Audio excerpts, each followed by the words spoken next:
Cos'è successo? Pomidottone, manici di Pronti a scopa. indossare maschera e boccaglio.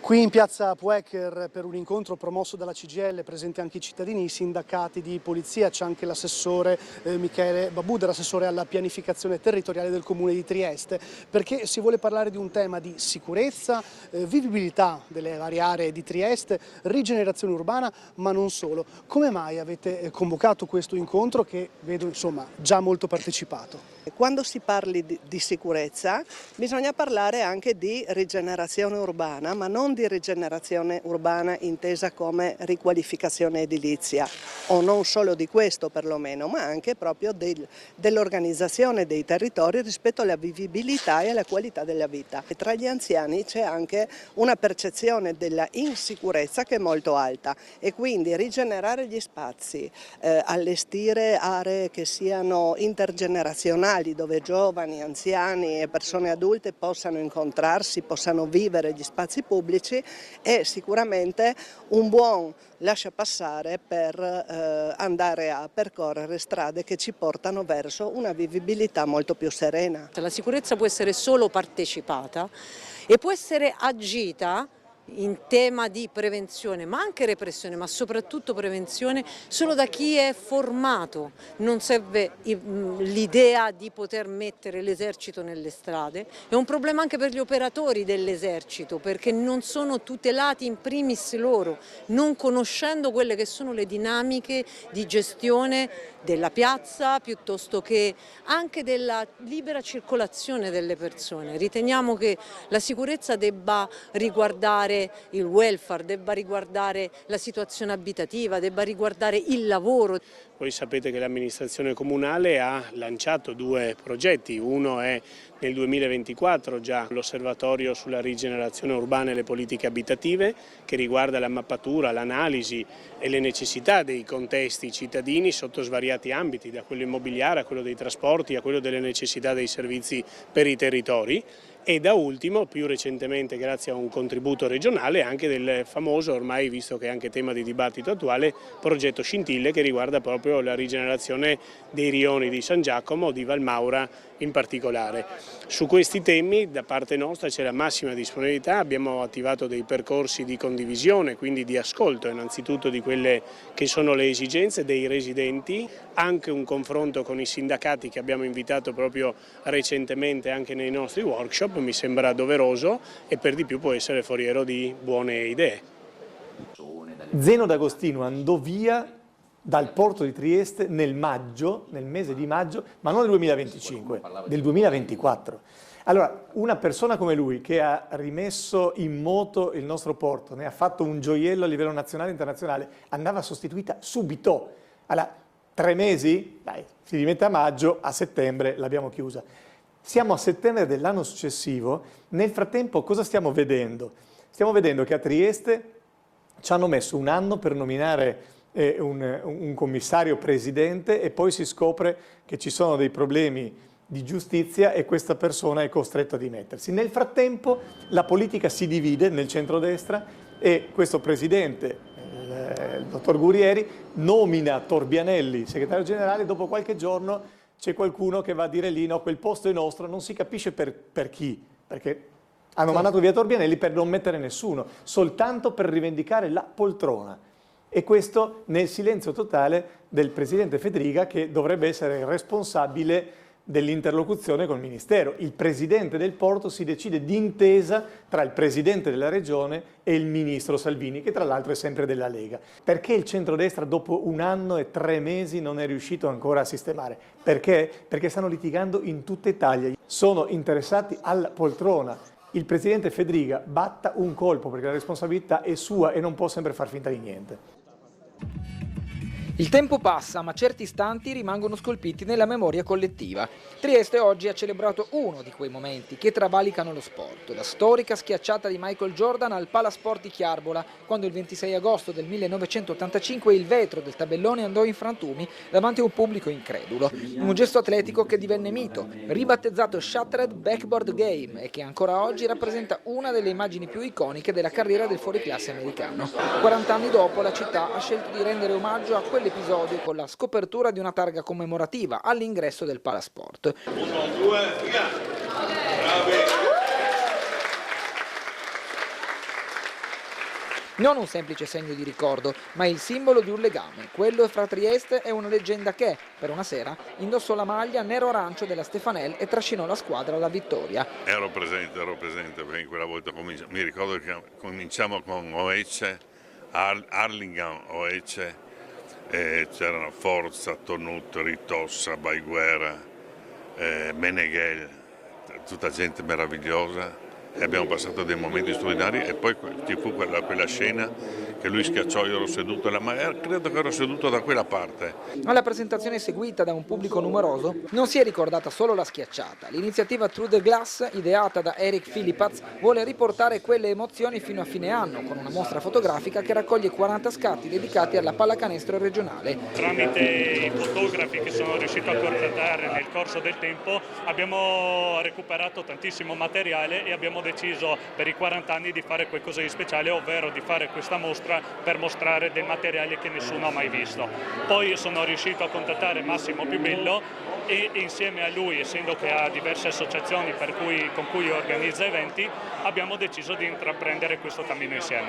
Accanto alla memoria visiva è tornata anche la storica maglia numero 23, riproposta da Massimo Piubello, che già l'anno scorso aveva contribuito a riportarla sotto i riflettori internazionali. Ci sono diverse repliche che girano su internet, ma qui abbiamo avuto il via libera da Stefanel per utilizzare il suo marchio, da Piubello naturalmente, e abbiamo ricostruito la divisa nel modo più fedele possibile, quindi questa possiamo definirla la replica più accurata che si può trovare in giro. Così Chiarbola è diventata di nuovo un palcoscenico della memoria, dove un frammento di vetro e un volo verso il canestro raccontano non solo la grandezza di Jordan, ma anche la capacità di Trieste di custodire e rinnovare le proprie leggende sportive. Di 40.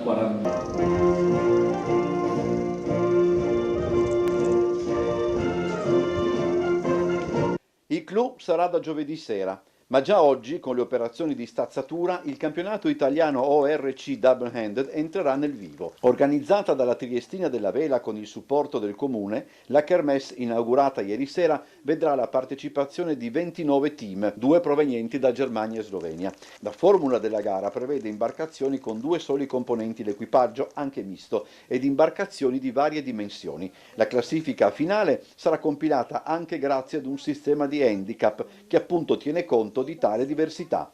Piccola curiosità, fra le imbarcazioni in gara, Stregonia, che vede assieme la presidente della Triestina della Vela Marina Simoni e il presidente dell'Adriaco Yacht Club Nicolò De Manzini. La Double Hand, dal primo appuntamento, come si diceva, con un campionato italiano, sta prendendo sempre più piede ed è osservata speciale dal Comitato Olimpico.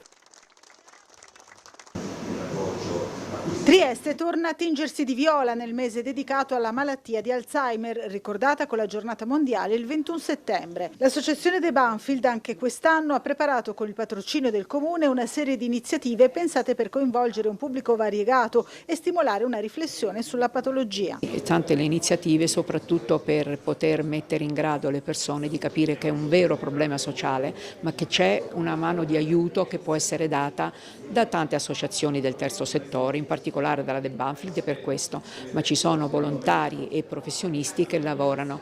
In Friuli Venezia Giulia si stimano più di 27.000 casi di demenza. Dietro questi numeri ci sono famiglie che affrontano la malattia spesso con fatica e in solitudine. L'impegno della The Banfield evidentemente si enfatizza durante il mese dell'Alzheimer e soprattutto nella giornata dedicata all'Alzheimer, però io ho l'onore e il piacere di dire che l'attività della The Banfield si estrinseca durante 12 mesi. L'abbraccio l'abbraccio del Comune di Trieste all'Associazione De Banfield, non solo e non tanto per questo splendido mese viola, ma anche per tutte le attività che l'associazione porta avanti quotidianamente a beneficio delle persone e per combattere quello che è il male più grande delle persone, soprattutto delle persone anziane, la solitudine. Il cuore del mese viola sarà la Foresta Viola, che dal 10 al 13 settembre trasformerà Piazza della Borsa in un giardino simbolico dei ricordi. Non mancherà il punto d'ascolto mobile del Pulmino Viola, con un'equipe professionista e tanti volontari, e ogni lunedì valutazioni cognitive preventive a Casa Viola, struttura dedicata ai caregiver.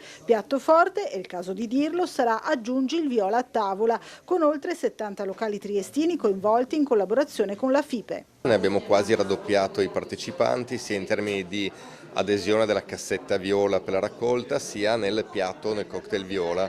Quindi siamo passati a 120 esercizi pubblici sul territorio che hanno aderito e circa 70-80 faranno anche un piatto o un cocktail. Il 21 settembre il colore viola illuminerà monumenti e luoghi simbolici di Trieste. Un gioco anche Un abbellimento che l'amministrazione, il Servizio Verde Pubblico, ha inteso programmare, come avevamo anticipato qualche settimana fa, in alcune zone anche periferiche della città, ma molto apprezzate sia dai bambini sia dalle famiglie che le frequentano. Nuovi giochi per bambini in diverse aree della città, installazioni più belle e sicure che andranno a sostituire i manufatti ormai vetusti. Sono partiti i lavori nel giardino di Via del Carpineto, nel rione di Valmaura, e dovrebbero essere portati a termine entro un mese. In questo caso in Carpineto, dove è stata abbattuta quella che era la vecchia struttura ormai molto datata nel tempo, è stata levato grazie all'intervento peraltro di ditte locali, la All Green, tutta la pavimentazione antitrauma che è alle nostre spalle, e in queste prossime ore e giorni verrà rimesso in pristino il nuovo gioco, che sarà adatto a un'ampia fascia di età, quindi costituito da 4 torri e 2 scivoli per i bambini più piccolini, con la speranza che poi qui come altrove vengano anche usati cum grano salis, e quindi magari a volte anche con un maggior controllo da parte dei genitori. E facciamo vedere che, appunto, come anticipava l'assessore, qui c'è tutta la ex pavimentazione antitrauma, no? Che viene disposta alla base dei giochi proprio per garantire anche la sicurezza dei bimbi che se dovessero cadere, inciampare, cascare, comunque questa area sarebbe presidiata appunto da questo materiale. Nuove attrezzature previste anche per Villa Revoltella, una casetta con pannelli sensoriali e musicali pensata per i più piccoli, fascia di età da 1-8 anni, e una torre a più livelli con 2 scivoli pensata per la fascia 4-14 anni. Anche in questo caso verrà rinnovata la pavimentazione antitrauma. In Parco Farneto invece le operazioni sono più ampie, verrà sostituita una parte di palizzata ormai logora e verranno eliminate le attrezzature attuali, scivolo e altalena, per lasciar posto a un grande combinato in robinia a 3 torri e 2 scivoli e un'altalena doppia sempre in robinia. Verrà inoltre sostituita la rete per l'arrampicata. Essendo un ambiente boschivo sarà mantenuto l'antitrauma con la ghiaia. L'Università di Trieste apre le iscrizioni ai suoi 25 master per l'anno accademico 2025-2026. 11 percorsi di primo livello e 14 di secondo, promossi da 8 dipartimenti, coprono medicina, economia, diritto, scienze sociali e formazione, con un forte focus su interdisciplinarità e sostenibilità. Quest'anno arrivano 7 nuovi master, pensati per dare competenze pratiche e professionali. Tra i percorsi di primo livello, diritto del lavoro per la gestione del personale e la consulenza del lavoro, integra diritto, economia e competenze europee per formare esperti in grado di gestire transizioni digitali e sociali nelle aziende. Il master in bioetica e cure palliative pediatriche prepara professionisti per l'assistenza ai bambini con patologie croniche, con un approccio centrato sul minore e sulla famiglia. Tra i master di secondo livello, intermodalità nei sistemi portuali forma specialisti in logistica internazionale, mentre chirurgia robotica offre esperienze internazionali in 3 centri di chirurgia robotica, tra cui uno in Slovenia. Completa l'offerta il master in medicina estetica, che integra tecniche chirurgiche e non invasive per rispondere alle crescenti richieste del settore. Particolare attenzione ai master legati a istituzioni pubbliche. Nell'ambito della convenzione con il Ministero del Lavoro, PICAS, presa in carico e accompagnamento sociale e pianificazione, gestione e valutazione dei servizi sociali, sviluppano competenze operative e strategiche per i servizi sociali. Confermata anche la 4ª edizione di diritto e management del terzo settore e in collaborazione con la Regione Regione Friuli Venezia Giulia per formare professionisti capaci di guidare organizzazioni non profit con focus su governance, leadership e impatto sociale. Le iscrizioni ai master già attivi si effettuano online tramite il portale S3. Per i percorsi in fase di approvazione ministeriale i dettagli saranno comunicati appena possibile. Dal 3 settembre Trieste ospiterà Let's Change, il clima sta cambiando, parliamone, un ciclo di incontri, film e laboratori gratuiti promosso dall'Università di Trieste per affrontare le sfide del cambiamento climatico. Fino ai primi mesi del 2026 il progetto porterà in città appuntamenti pensati per tutti, con un'attenzione particolare ai giovani. Il programma toccherà temi centrali, mobilità sostenibile, transizione energetica, ridisegno degli spazi urbani, riqualificazione edilizia e adattamento agli eventi estremi. Let's Change, parliamone, quel parliamone un po' la chiave del progetto. Attraverso il dialogo chiaramente può nascere il trasferimento di conoscenza, che un po' è quella che è la missione dell'università, di portare, di creare impatto pubblico e sociale attraverso le nostre ricerche, ma attraverso il dialogo, e questa è la cosa più preziosa del progetto, può nascere ascolto della cittadinanza, dei bisogni della cittadinanza, e quindi uno stimolo da parte nostra di sviluppare nuova progettualità, nuove ricerche e quindi creare futuro. Gli eventi si terranno in luoghi simbolo come il Caffè San Marco, la stazione Rogers e il cinema Ariston. Si parlerà di tecnologie per le rinnovabili, di scelte quotidiane che incidono sull'impatto ambientale, di città più verdi e vivibili. Il cinema offrirà spunti di riflessione con film come Snowpiercer e 2040 Salviamo il pianeta, che mettono in scena scenari distopici e possibili futuri sostenibili. Parallelamente i laboratori per le scuole superiori introdurranno i ragazzi a temi come l'ingegneria civile smart, l'uso delle energie rinnovabili e il giocare con il clima attraverso metodi interattivi. Parleremo di trasporti, parleremo di energia, parleremo di edifici, parleremo di spazi verdi e acqua, parleremo di difese rispetto all'innalzamento del livello del mare e di tante altre cose. Ne parleremo a partire dalla conoscenza, no, di questi temi, ma cercando anche di far capire che ci sono tutta una serie di azioni e di soluzioni che possono essere messe in campo.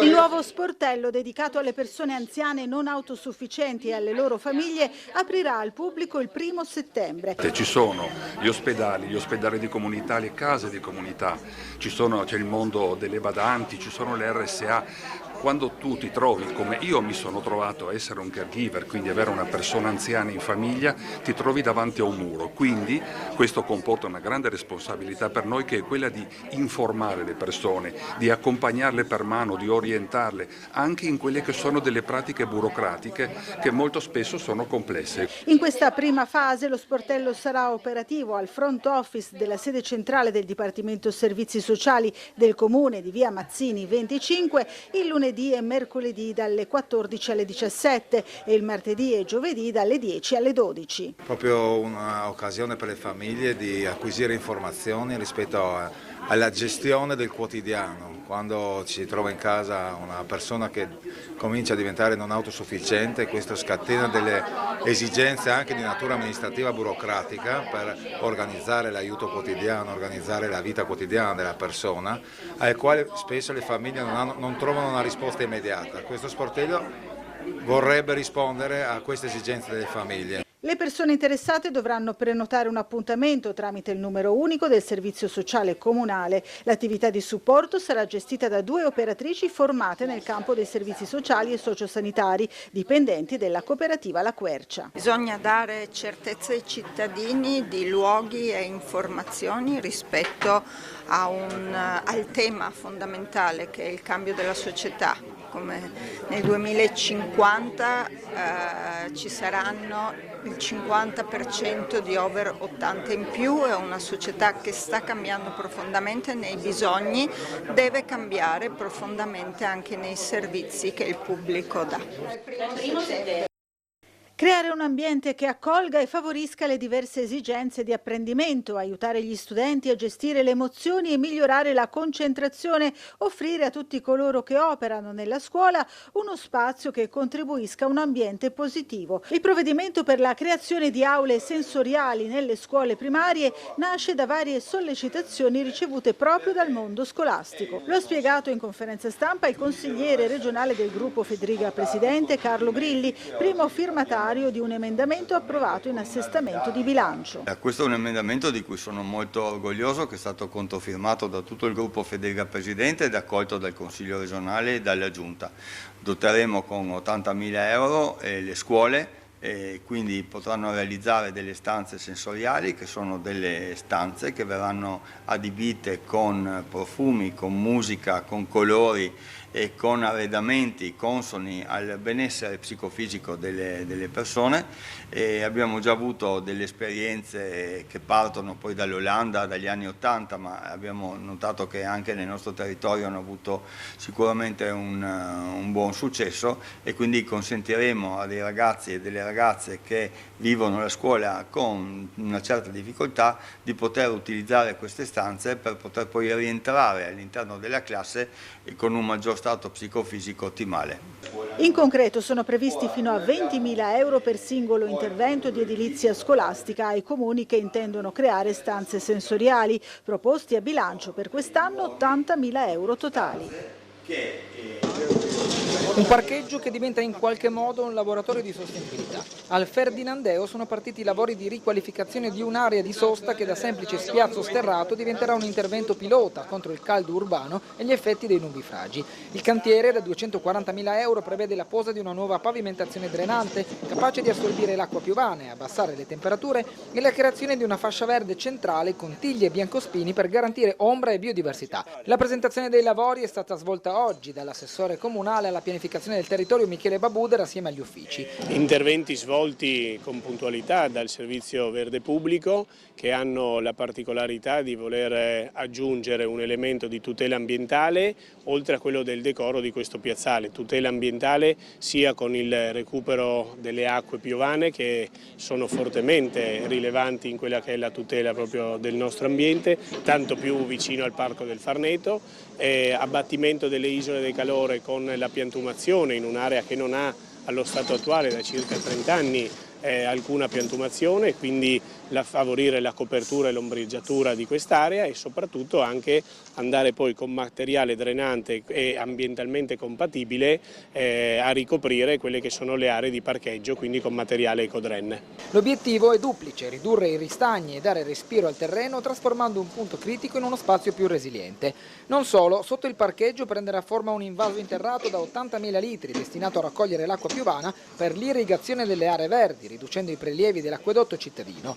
Un'opera che si inserisce nel piano più ampio da 780.000 euro finanziato dal Ministero dell'Ambiente per il Parco Farneto, volto a mitigare le isole di calore e gestire in modo sostenibile le acque meteoriche. Il cronoprogramma è serrato: 60 giorni per il nuovo parcheggio e consegna entro il 3 ottobre per la vasca sotterranea. Il tutto andrà un domani a fare anche da cornice alle kermesse che si svolgono su quello spazio, come per esempio il Triskel.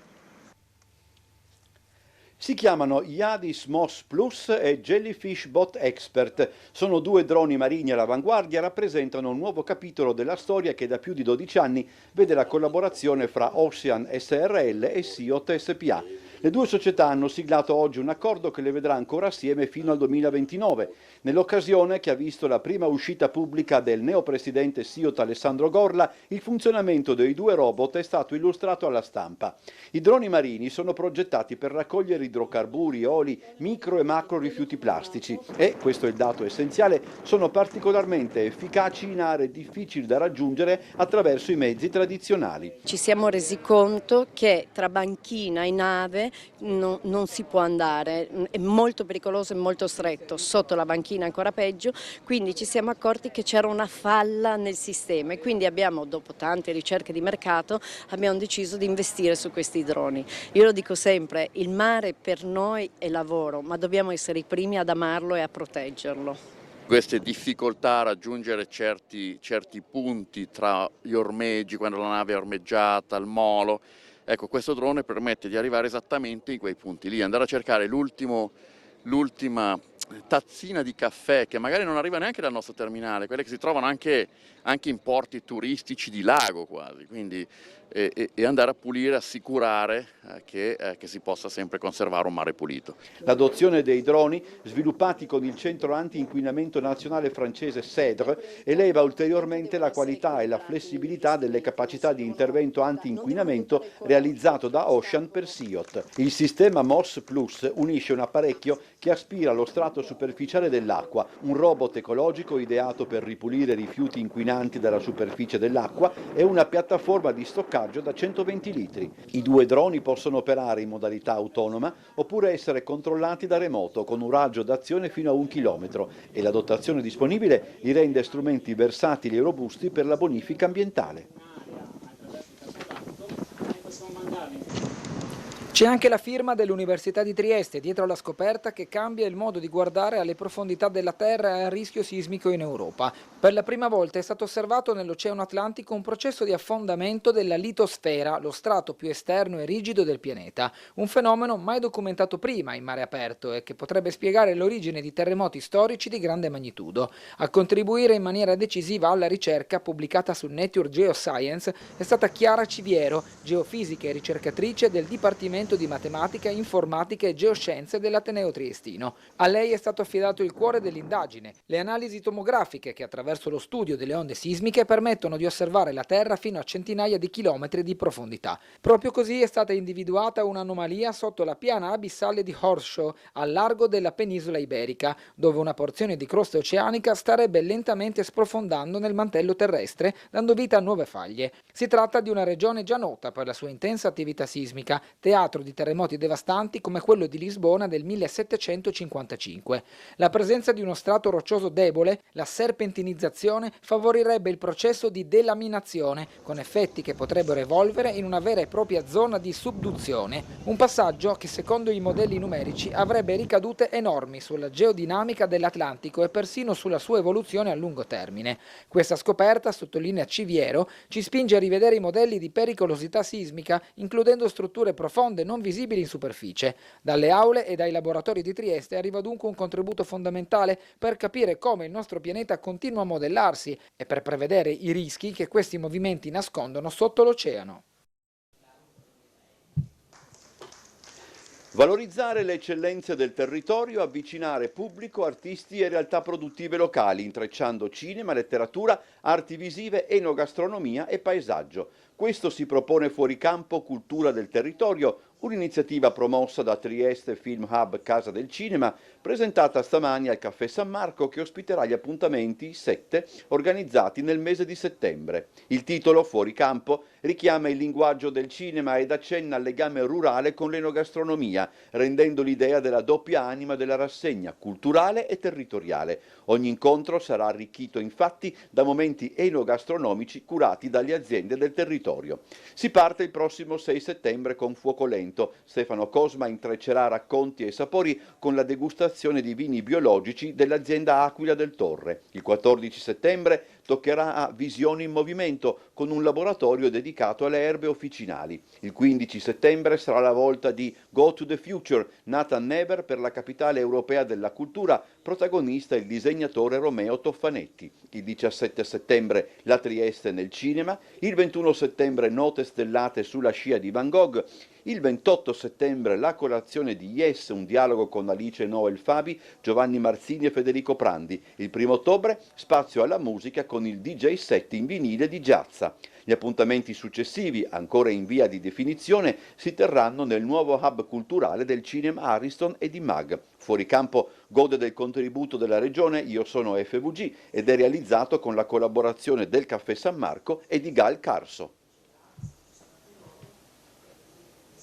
In due fasi. Dal virtuale al reale, il mondo digitale arriva in prima persona agli studenti delle scuole superiori del Friuli Venezia Giulia. Con il progetto Visite didattiche al data center in sì e le focus su cyber security, ragazze e ragazzi delle classi terze e quarte potranno entrare in un centro tecnologico avanzato e confrontarsi con le realtà delle infrastrutture digitali regionali. Da ottobre 2025 ad aprile 2026 circa 20 mezze giornate offriranno ai gruppi di 20 e 22 studenti L'occasione di esplorare le sale server, conoscere i sistemi che supportano i servizi digitali della regione e approfondire i temi della sicurezza informatica. Non si tratta solo di visitare macchine e cavi, l'esperienza punta a far capire quanto la cyber security sia ormai parte integrante della vita quotidiana e del lavoro. È un percorso di avvicinamento e di conoscenza di quello che riteniamo e sappiamo essere il settore strategico su cui si giocherà.